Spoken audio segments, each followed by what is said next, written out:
I came on here to tell y'all how much better I feel that my health is increasing due to me doing the unleavened bread feast. This is the first year that I have like done it. I mean, I've done honoring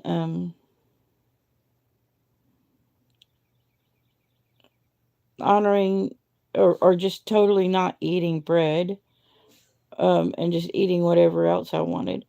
But I have never like said I'm going to make sure that there is no leaven, not even in the bread, but not even if anything. Which some people I even have added some videos where it says that we're adding to the word to do no leaven at all, but that's not true. Because I've read the Leviticus talk and Numbers and Deuteronomy, and it talks about burning the pots with fire. Passing them through the fire to cleanse them. It talks about everything is cleansed by either fire or water, and that's exactly what's happening right now. Um, we're at the beginning, of course. Um, you can be washed by the word of God, of Yahuwah, right? The word of Yahuwah, and in obedience to the word of Yahuwah. Like right now, in this little precursor situation where um, Israel is fighting a war and America is helping Israel, in my opinion, I feel like we're doing um, we're being the wings on the lion, like you see in Daniel and Revelations and other places. It talks about probably Ezekiel, all these end time visions that this war is about uh, assisting Israel and overcoming her enemies. Her, do you hear her? Because she is the woman. Because she is going to, she is the nation that's going to come back to God, to Yahuwah, come back to Yahuwah. It's so hard to get rid of the word God. Oh my goodness. But anyway, in this, instead of just doing unleavened bread, I should say, instead of only doing taking one item out of my life, unleavened bread, yeast bread, I have chose to do a more thorough, more Leviticus style, where not to have any yeast in my house.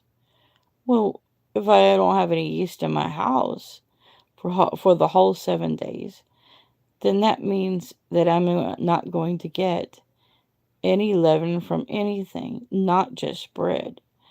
That that if I eat grain, it has to be sautéed and roasted in the pan before you even make wheat out of it, right? Um, so that there's no leaven at all in it. Um, and if I eat a tomato or a grape, that I have to know that there's no leaven on its skin. What am I going to do? Pass it before the fire and then peel it and only eat the inside? Um, or can I just not have yeast, meaning that this is almost a full fast where the things that I know that I can eat that won't be contaminated is salmon packets or tuna packets with unleavened bread crackers of matzah. And I started out that way, thinking I would just have one meal like that per day. And then yesterday, day being a no work day, I just didn't cook and I just ate garbola beans and the crackers and the salmon packets. And my pain and inflammation is has dropped by 60%. Um, somebody says hello. Yes, hola. And I probably do need to know some Spanish, but I'm fixing to read you something that's um you're gonna enjoy. Okay. Um. So through obedience, we put our own body through the water. Thus, we don't have to go through the fire because there's fixing to be a separation, and you want to be considered wheat and not tares, right? Or preferably barley and not tares, because wheat was introduced later. Um, so I mean, there's some people that are saying that they see him coming back, even maybe in this week, in the first, like the wave offering time. I don't know. I know that I'm getting healthier by the second. That candida is leaving my body. It's leaving my eyes. It's leaving my stomach. Uh, it's leaving my joints. And so I highly recommend that you obey the word of Yahuwah and keep the set apart feasts of the unleavened bread. It's not too late, guys. If you follow the Jewish calendar, then they started their unleavened bread this morning. So here we go with Habakkuk, or Kabaquq if you read it in Hebrew.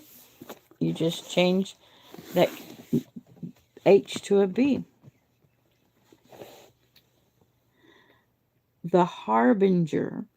And I've heard the harbinger, but like uh but the second word here in this chapter 1 is HARB as in boy, INGER. The harbinger which the prophet Kabaquq saw. Yahuwah, till when shall I cry, and you not hear? I cry to you, violence, and you do not save.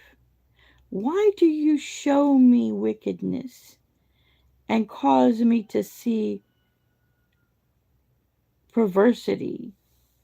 For ruin and violence are before me, and there is strife and contention arises. Let me read that part again. And there is strife and contention arises. Therefore, the Torah ceases, and right ruling never goes forth.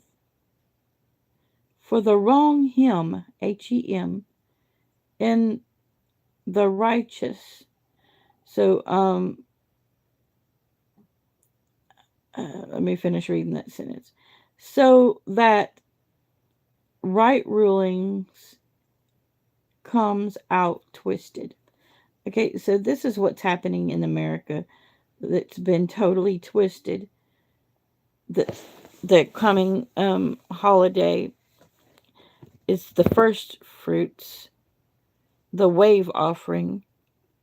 Um, on Sunday.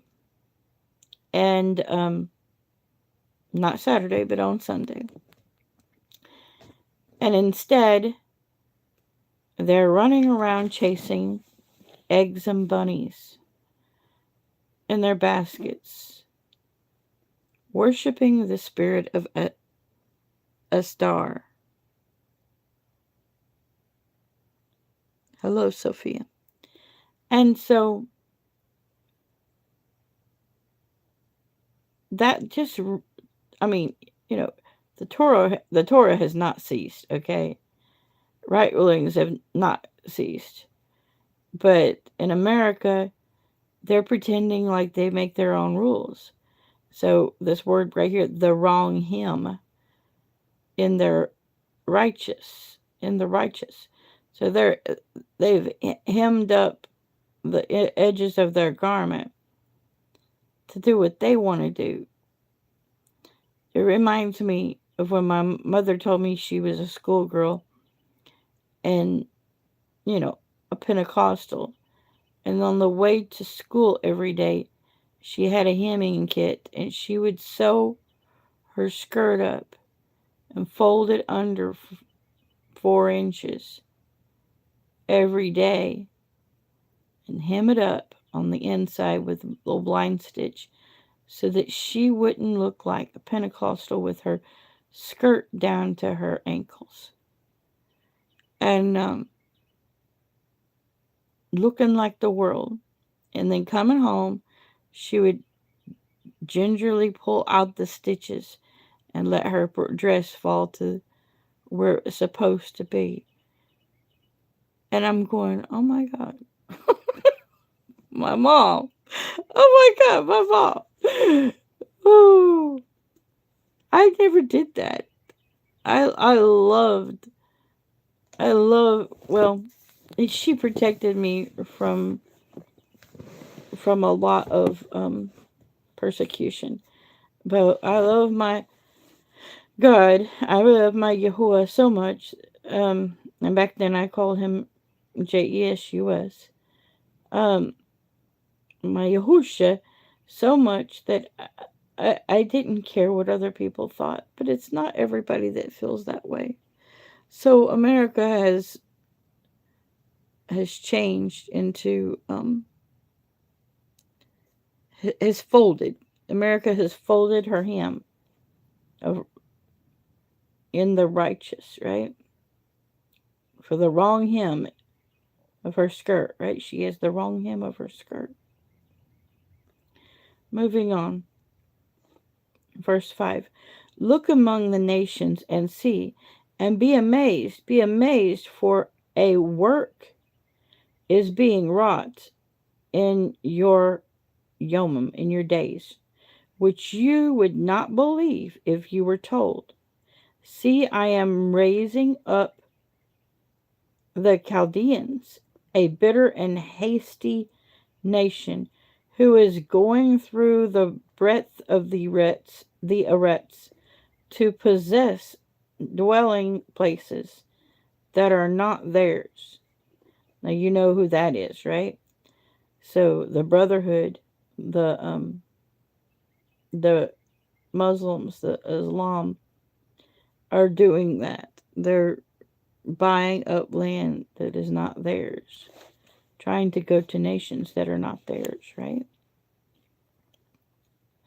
They are frightening and fearsome. Their right ruling and their exaltation proceed from themselves. So they're well known. They're everybody knows of them, right? Their horses shall be swifter than leopards. It means that horses mean war, right? And more fierce than evening wolves. Whew. I live on a farm, so I know about those evening wolves. It's actually twilight. It's not always the evening. It's the twilight when animals attack too. They like those in between moments, right? And their horsemen shall charge ahead, and their horsemen come from afar.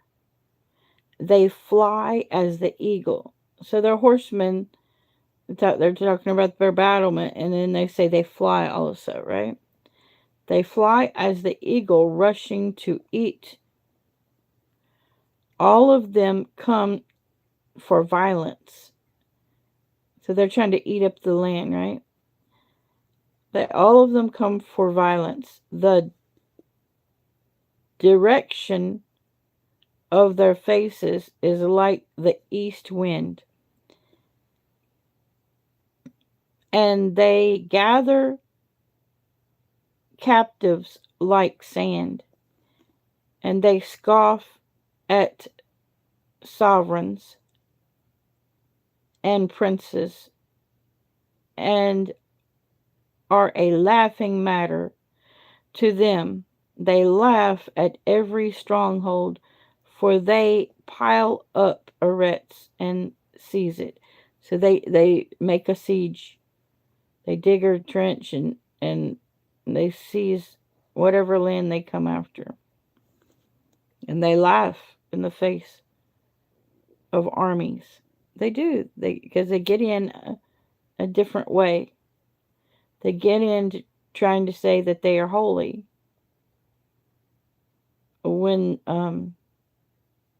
if you truly read the Torah, uh, the Torah never told you to go and do these kind of violent things. Then shall he pass on as a wind, and transgress, and be guilty, and ascribe this power to his mighty one. Okay, so see the the suicide bombers, the ones that come with a vest on or whatever, and they pass on with the wind. Um, and then they say that they ascribe all of it to their God, their Allah, their mighty one. That's what they all holler right before they pull the trigger, or holler before they um, ignite their vest, right?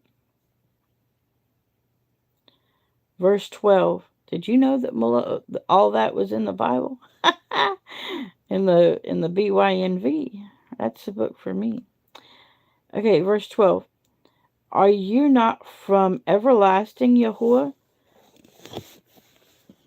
my Eluah, my set apart one? You do not die, O Yahuwah. You have appointed them for right ruling. What? So he's appointed them for right ruling. He knows they're coming, and he's using them, right? That's what this is. It's insinuating. You have appointed them for right ruling. O rock, you have established them for reproof. So when Yahuwah wants to reprove a nation, he will send the brotherhood. He will send this sickle and star flag against that nation. He uses them. Verse 13. Your eyes are too clean to see evil. You are not able to look on wrong. Why do you look on those who act treacherously? Keep silent when the wrong devours one more righteous than he. Okay, so this is talking about the fact that if Yahuwah was to look upon the wicked, they would just burn with fire. And so instead of burning them with fire that would consume them body, soul, and spirit, he allows this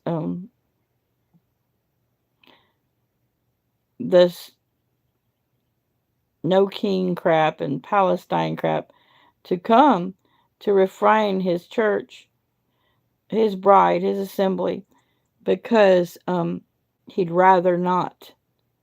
He would rather not kill their soul and being by looking upon the wicked.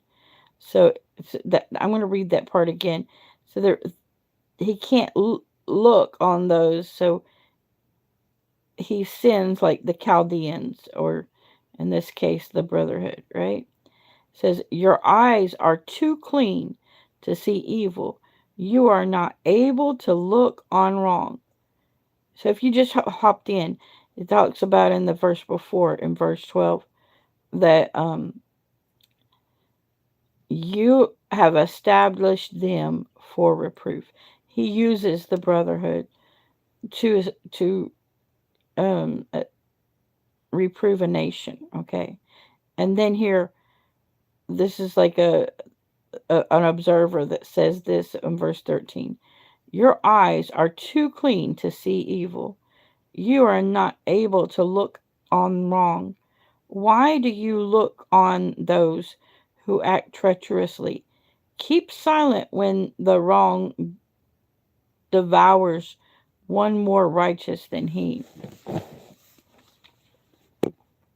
And so that just is the example of why he sends the Chaldeans. I'm sorry for keep on harping on it. But that's why he sends the Chaldeans rather than coming himself, because he wants to have a remnant. Okay? Verse 14. And would you make men like fish of the sea, like creeping creatures that have no ruler over them? So this guy's observing and he's going, what do you want us to do? Want us to be washed into the sea or shoved into the sea by this other nation, right? Verse 15. The wicked foe has pulled all of them up with a hook, caught them in his net, and gathered them in his dragnet. Therefore he rejoices and exalts. Therefore he offers to his net and burns incense to his dragnet, for by them is his portion fat, and his food is rich. Now this reminds me of the false god Dagon.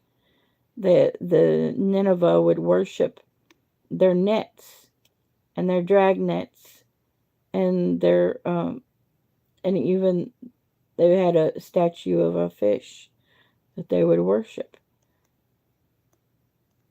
So if you're worshiping your income, that would be similar, wouldn't it not? If you're worshiping your business.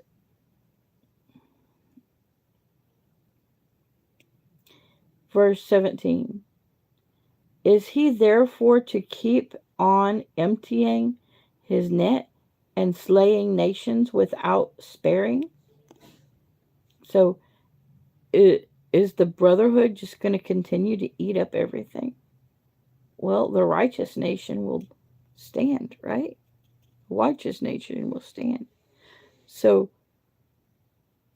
I think that Israel is really taking Passover and unleavened bread feast serious this time. More serious than before. Um, and they're sharing and letting the world know, because they have something we need and we have something they need. We have a Messiah that they need, and they have the appointed times, the calendar that we need. So we must share their calendar, and they must share our Mashiach, and then the world will become a peaceful place. Then Yehoshua will be able to come back and rule and reign on the Eretz. Chapter 2. I stand at my watch and station myself on the watchtower and wait to see what he says to me and what to answer when I am reproved. And Yahuwah, so you see, when you see a vision, there is reproof on almost every vision. I've only had one vision that I didn't think was a reproving one, and that was when I saw Yahusha waiting, the Father above him, but Yahusha had eyes. So Father doesn't really have a body except for Yahusha, because they are one. It's the spirit of Yahuwah. So that is in Yahusha. Anyway, I saw like all kinds of disasters that were being met, that were coming like from the Father, and the Son, Yahusha, was standing there, and he had eyes only for his bride. So he was not worried about those that were falling away, because they were never his to begin with. Those that were dying off, they were never his. They never ascribed to him. So they never humbled themselves to him at all. Um, so I saw three booms, boom, that would knock down every person in every nation, and then a boom again, and that time they came up and they clung together, and boom again, and then they became a complete unified bride without spot or wrinkle. Okay, and that was like 2 years ago now, 2023. And so I can tell you that it's getting pretty close.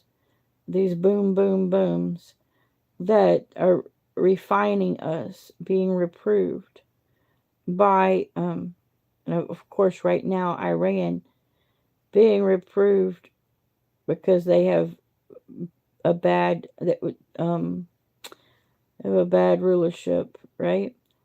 But they are going to come out of the fire without spot or wrinkle. They're they're probably going to be the church out, or the assemblies out of Iran are probably going to be the most beautiful part of the bride. But we are all one. Okay, verse 3. So I was talking about the reproving, so she would come back up here. Verse 2. And Yahuwah answered me and said, write the vision and inscribe it on tablets, so that he who reads it runs. And I've heard of some version that says runs with it, but this one just says runs. For the vision is yet for an appointed time, and it speaks of the end, and does not lie. If it lingers, wait for it, for it shall certainly come. I shall not delay. So my vision about the breaking of the nations is coming, and has been. I mean, it's every day that I live, it seems that there is not more than that. I can't possibly take any more stress. And yet, the next day, I wake up and I feel the presence of Yahuwah so much stronger than I did even the day before. And peace and refreshing, a restart. For he is faithful to renew us in the morning when we wait on him, right? And of course, then the day wears long, and we see the wicked, and it causes us to be distraught yet again, that we can't even imagine having to live out another day in this mess. But when we sit with Him, we are renewed day and night. You should come to Him in the morning and in the afternoon. Verse 4. See, he whose being is not upright in him is puffed up, but the righteous one lives by his steadfastness. And also because wine betrays him, a man is proud, and he does not stand, pardon me, and he does not stay at home, because he enlarges his appetite as the grave, and he is like death, and is not satisfied, and gathers to himself all nations, the heaps, and heaps up for himself all peoples. Shall not all these lift up a proverb? Shouldn't everyone lift up a verse, right? Against him, and a mocking riddle against him, and say, woe to him who increases what is not his. So that means stealing, right? Taking. So what are that we know already? It said in the scripture that this brotherhood, they come and take land that is not their own, right? But here is a reproving of that. What is God? What is Yahuwah looking for? Looking for us to become more righteous and reproving the brotherhood. So I'm going to read this verse again, verse 8. Shall not all these lift up a proverb against him, and a mocking riddle against him, and say, woe to him who increases what is not his, till when it is he, till when is he to load on himself many pledges? Okay. Till he will receive the laws of the land that are of the land, is what it means. It says until these Muslims, or these brotherhood, till when is till when he is loaded on himself many pledges. So when he promises to come under the band, so when he promises to come under the rulership of the country that he's in, right? Verse 7. Do not your creditors rise up suddenly, and those who make you tremble wake up, and you be plunder for them? Because you have plundered many nations. All the remnant of the people shall plunder you because of man's men's blood, and doing violence to the land, to the city, and to all who dwell in it. Now, I cannot say that America will be freed from this, because we have also plundered the nations back when we had wicked presidents. So we have repented many times. But many times we have come in just to steal oil. And this is probably the first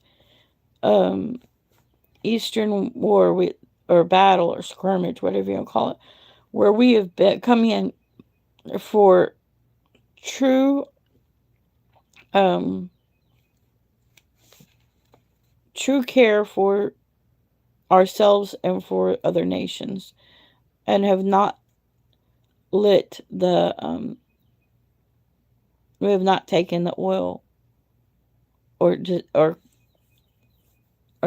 or shot the refineries in Iraq, but leaving them for them so they can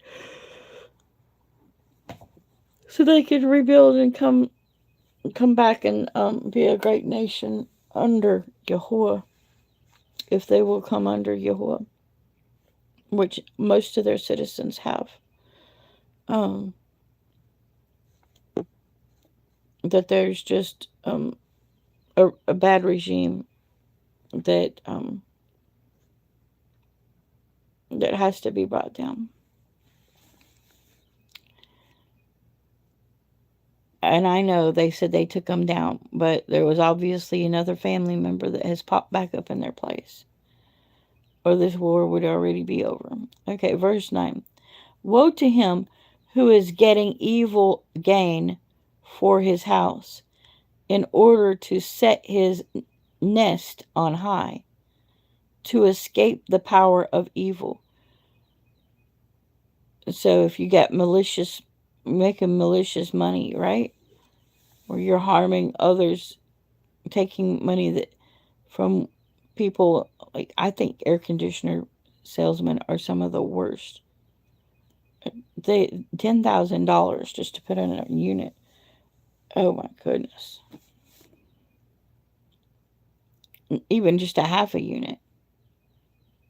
Man, you talk about some refining fire coming their way. Verse 10. You have counseled shame. Pardon me. Yeah, that's what it says. That you have counseled shame for your house, to cut off many peoples, and your being is sinning. For a stone from the wall cries out, and a beam from the timbers answers it.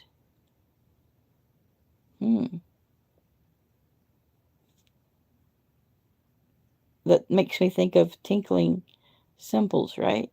That you really don't really have any substance. You just got riches, but you don't have substance in you, right? You don't have any true spirit of Yahuwah in you.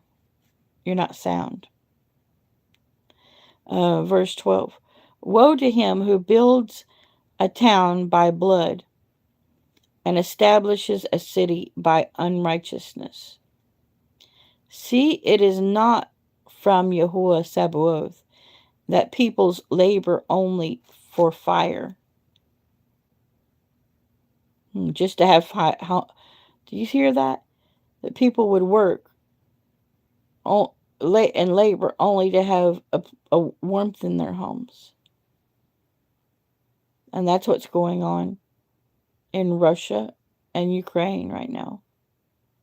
They work tirelessly just to be able to get some substance to burn in their homes to keep warm at night, right?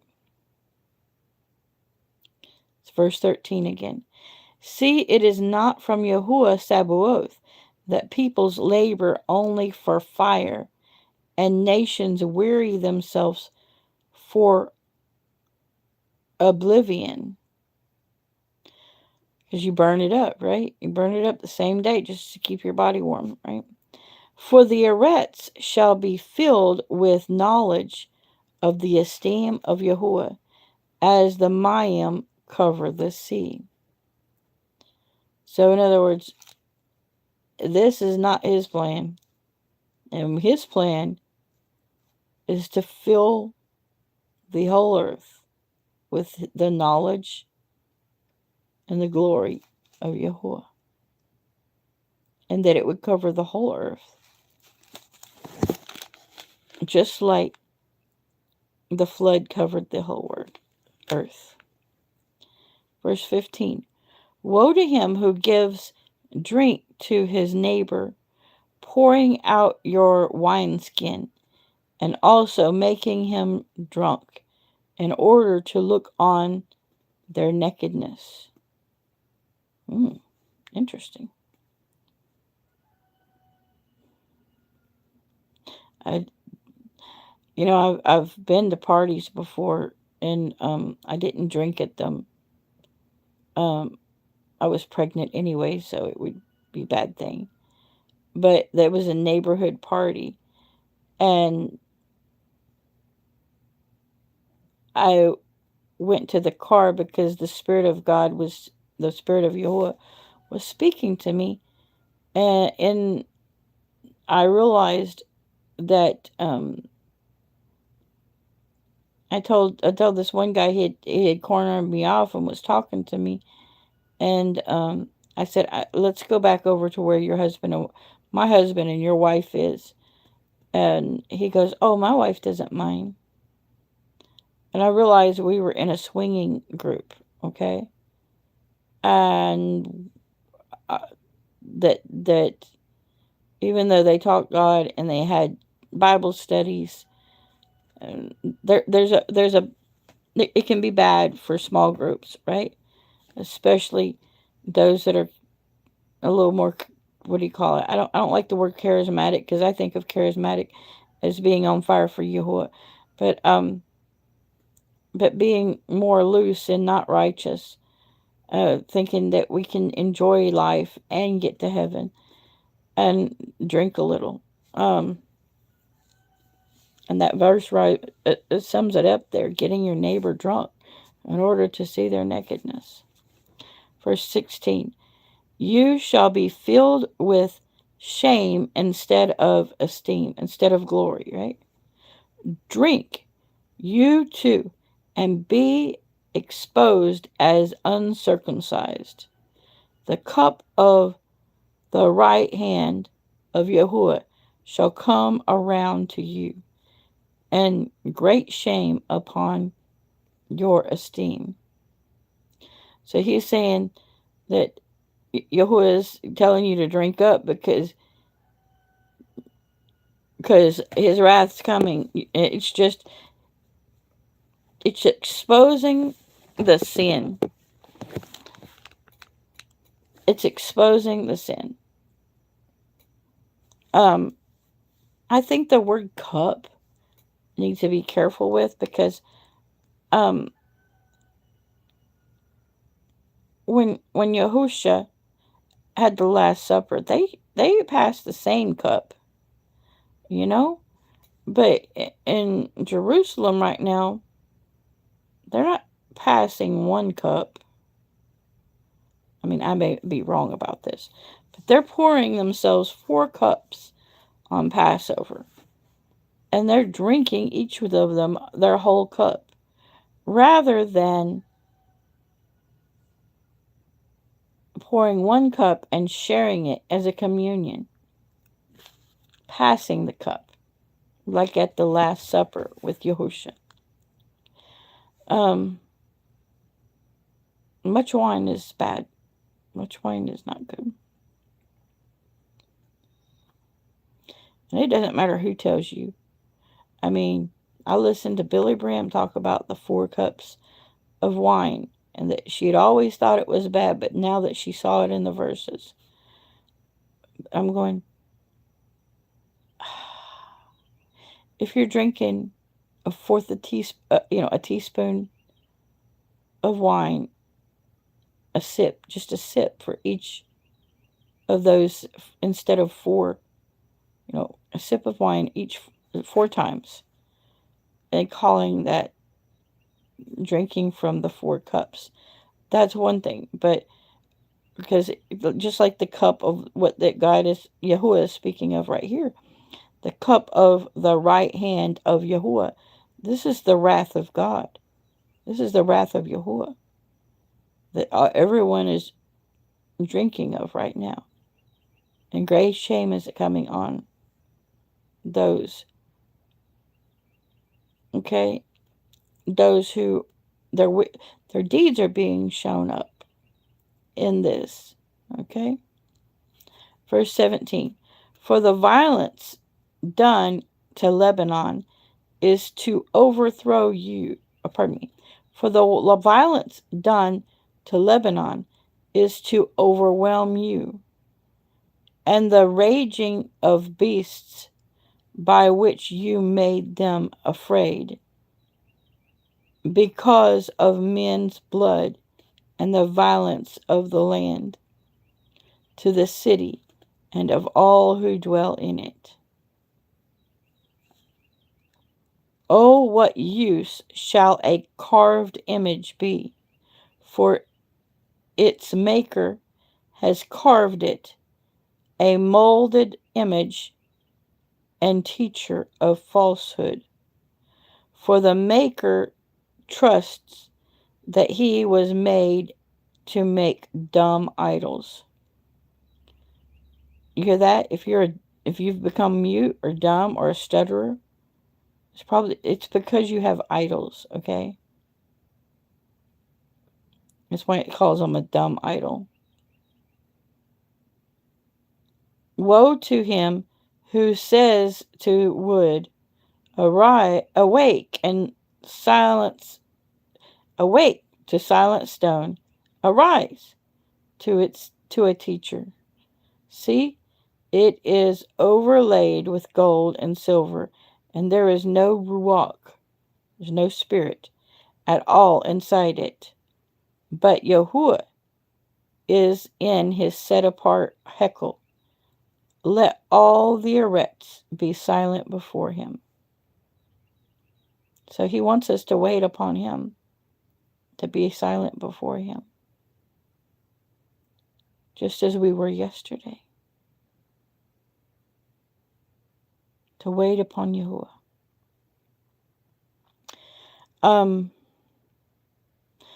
Here it talks about the golden heights again in that verse 12, that verse 17 we just read.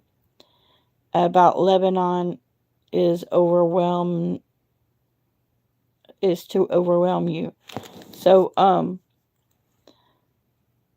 like the Chaldeans coming against them, the nations who do not worship Yahuwah and Yahuwah alone. And now that Israel is trying to do Passover and trying to do it more right than ever before, supposedly. I'm not saying supposedly because I know something. I absolutely think that there's more people that are pulling away from the sacrilege and trying to get sincere and humble before Yahuwah. I really believe there are some in the land of Israel who are the remnant. But you see that the United States troops had to be in the Golden Heights and hold back the attacks yesterday and last night in order for Passover to be able to be performed. And I do believe it is the will of Yahuwah that was done. But why would Lebanon come against them already? And it's because of the idols, the idolatry in his people, in his in his church. Well, in his church too. Oh my goodness. In American churches, the witchcraft and idolatry and the wrong scriptures being read and the wrong scriptures being prayed, the wrong scriptures being embroidered on our hearts is causing canker, like cheese, Swiss cheese. Their hearts are becoming full of holes instead of full of the word of Yahuwah. Just from one bad scripture interpretation, it's eating away at the Church of America.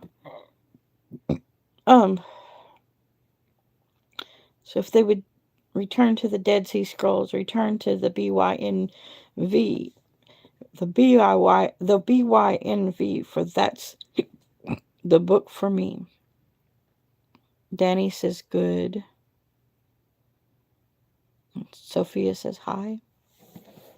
Okay, chapter 3.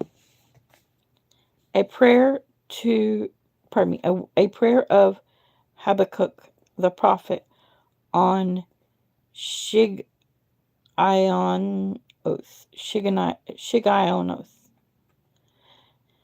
Yahuwah, I have heard of your reputation. I was in awe. Yahuwah, renew your deeds in the midst of the years. So renew your calendar, right? Make it known in the midst of the years. In wrath, remember compassion.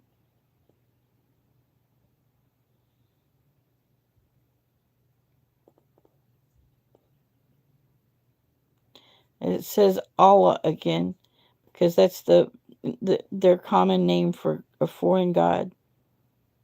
Allah comes from Teman, and the set apart one from Mount Par, Par, Paran, Selah.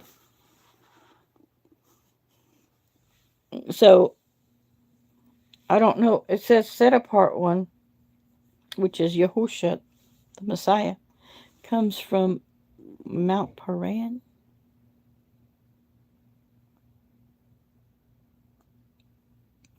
His splendor shall cover the Shemaim, and his praise shall fill the Eretz. Yeah, so this is going to be the true Messiah. So I don't like but that's what was in the Dead Sea Scrolls. So that's what he added. That obviously they were still under the siege of another country, and so this prayer to Yahuwah says Allah instead of Alua. I'm going to read it Alua because I know him as the one true God. Yahuwah, I have heard of your reputation. I was in awe. Yahuwah, renew your deeds in the midst of the years. That means the calendar. Make it known in the midst of the years. And there's a lot of us trying to wake y'all up and make it known, right? In wrath, remember compassion. Alua comes from Teman, Teman, and the set apart one from Mount Paran. His splendor shall cover the Shemaim, and his praise shall fill the Eretz. And the brightness is as the light. He has rays from his hands. So this is going to be, he's going to appear with light flowing from his hands, right? Even his fingers, right? And there his power is hidden. Before him goes pestilence, and a burning flame goes forth at his feet. So now it shows that as Yahusha returns, that there's a plague that goes before him that prepares the way, right? And a burning flame goes forth at his feet.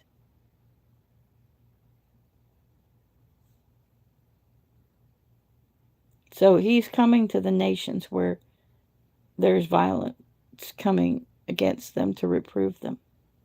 Those are the nations he's coming to. Verse 6. He shall stand and measure the Eretz. He shall look and shake the nations. And the ancient mountains are shattered. The age-old hills shall bow. You know, that's what's happening with these precursors to the earthquakes.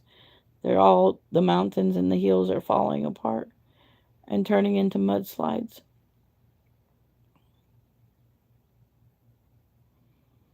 The ancient mountains are shattered, are shattered, and the age-old hills shall bow. He was, his ways are everlasting. I saw the tent of Cushan under sorrow, the curtains of the land of Midian tremble. So here it says his ways are everlasting. That means they don't end. So what he is taught in the Old Testament, the keeping of the, like Exodus 23, I think it is. We're keeping of the calendar. That never ends. Shall Yahuwah burn against the rivers? Is your displeasure against the rivers? Is your wrath against the sea, that you ride your horses, your chariots of deliverance? So here it's talking about deliverance at the same time as it's talking about drying up the rivers. Your displeasure against the rivers. Is your wrath against the sea? Your chariots of deliverance.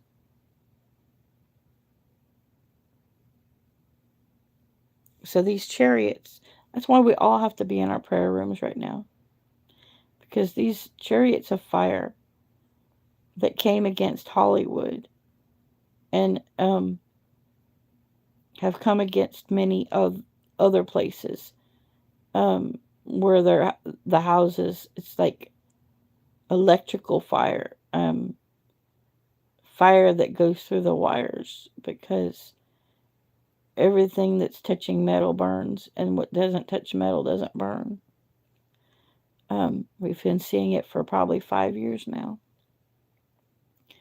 Verse 9. You uncover your bow, the oath of the rod of the word. Okay? You know what his oath is. That's his 10 commandments. You have uncovered your bow, the oath.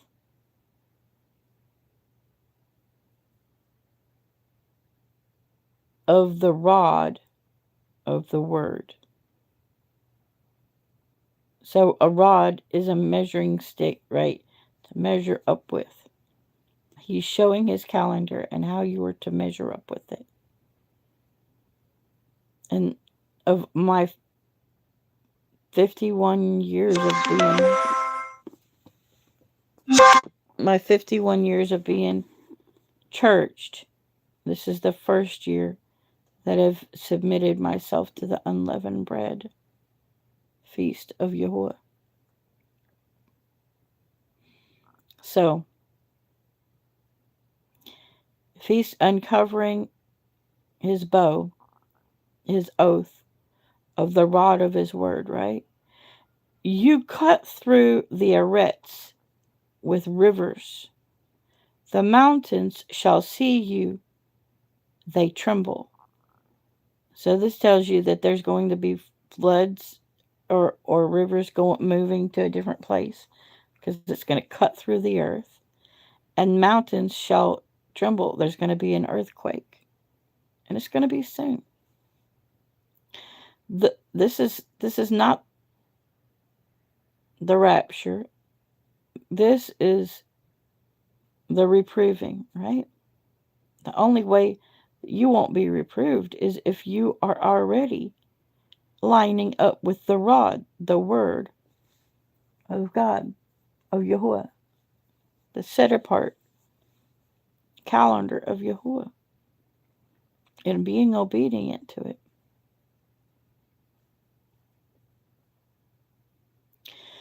The storm of water shall pass over, the deep shall give forth its voice, it shall lift up its hands. It sounds like a wave coming, right? An oceanic wave. Verse 11. Sun, moon shall stand still in their places. Like light, your arrows fly. I mean, that's really fast. The missiles are going to fly really fast. Or maybe these chariots are going to fly really fast.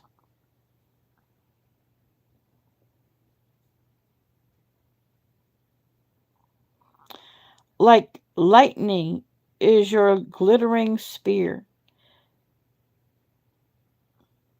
So his spear glitters. Did you hear that? Glittering spear. The spear of Yahuwah. Verse 12. You step through the arets in rage. You thresh the nations with wrath. You shall go forth to save your people, to deliver. And then it has the Aleph and the Tav. See, I'm reading the Dead Sea Scrolls, a version of the Dead Sea Scrolls. Oh, but it's got the Hebrew Aleph and Tav there. So he signed that it's him, your Messiah. Okay, so let me read that section again. You step through the arets in rage. You thresh the nations in wrath. You shall go forth to save your people, to deliver Aleph Tav, your Messiah. So, in other words, this that's coming against us is to refine us and to deliver us. To deliver us from the wrong calendar. We're being delivered from the calendar of the wrong. And of course, then the Israelites are being delivered from unbelief. For they have, many still have not believed that Yahusha is the Mashiach. You shall smite the head from the house of the wrong by laying bare from foundation to neck. Selah. So he's exposing sin from the top of a nation to its feet. Right? You shall pierce with his own arrows the head of his leaders. They stormed along to scatter me, rejoicing as if to devour the poor in secret. You shall tread the seas, pardon me, you shall tread the sea with your horses. The foaming of many waters, or Mayim. So there's going to be a lot of waters splashing up out of the ocean. Verse 16. I heard, and my body trembled. My lips quivered at the sound.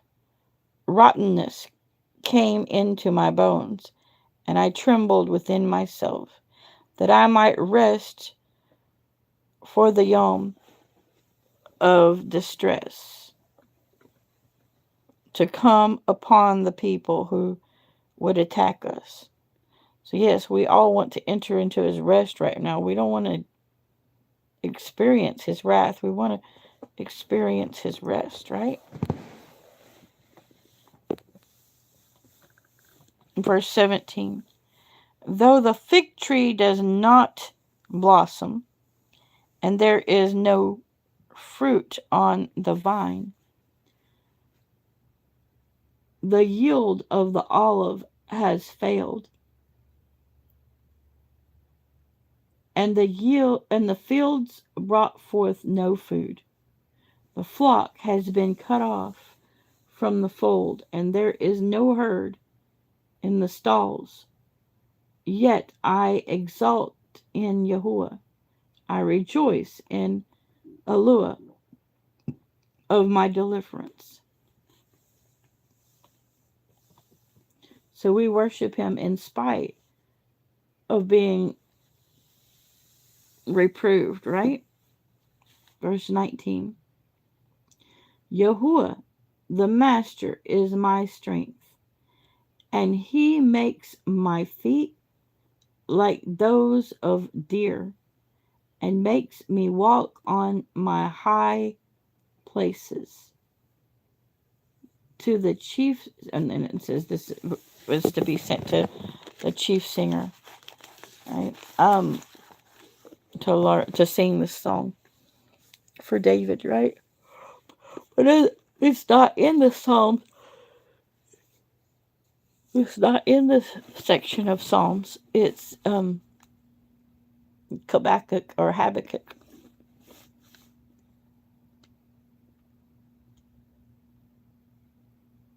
Hmm.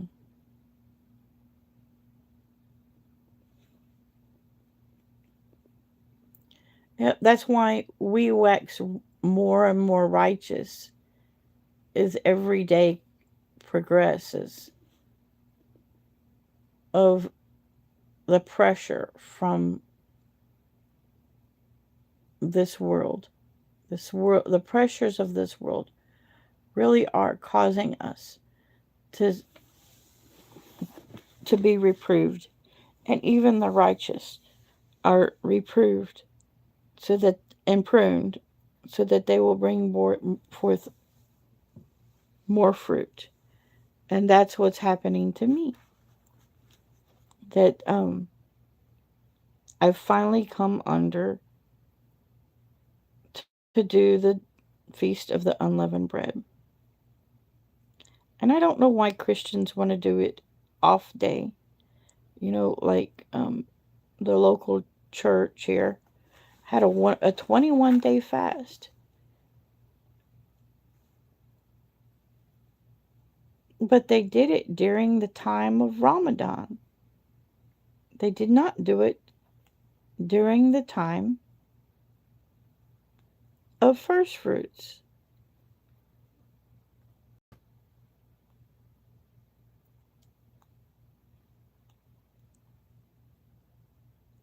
Makes you wonder, right?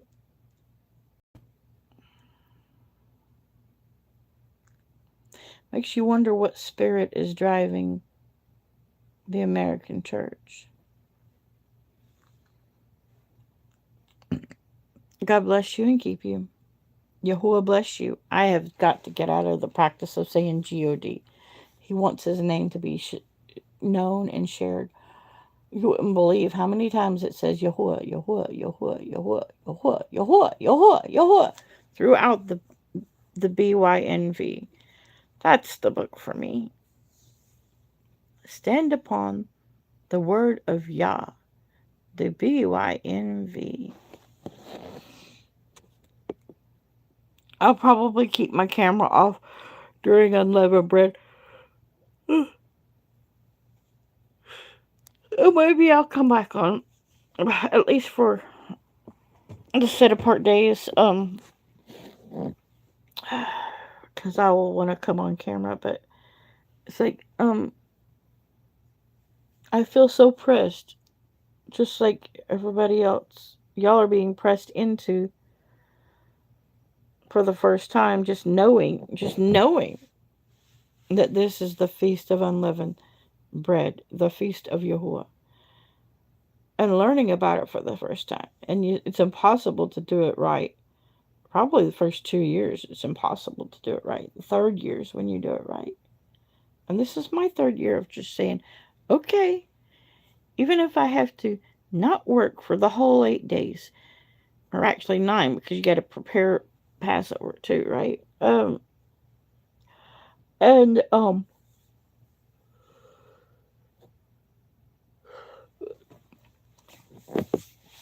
for this Holy Week, if not to, I've always known it was very, very special. I always was mad at America for only celebrating one day when it should be one whole week. That was in my spirit, even though I did not know that they always put that ESTH, I mean, not Esther, but EASTER, um, in the on the days, right in the middle of the days of the feast of Yahuwah of unleavened bread, to distract you from the week ceremony, the whole week, so that your body will say, "Oh, I am setting a day apart. I'm setting apart for Yahuwah," and never ever realizing that you're not following his prescription. His prescription is in Exodus 22 and 23. 23, I think, talks about this time. I've put it online. You're welcome to search. It will be in the last 2 weeks that I've done a video on it. Thank you for watching.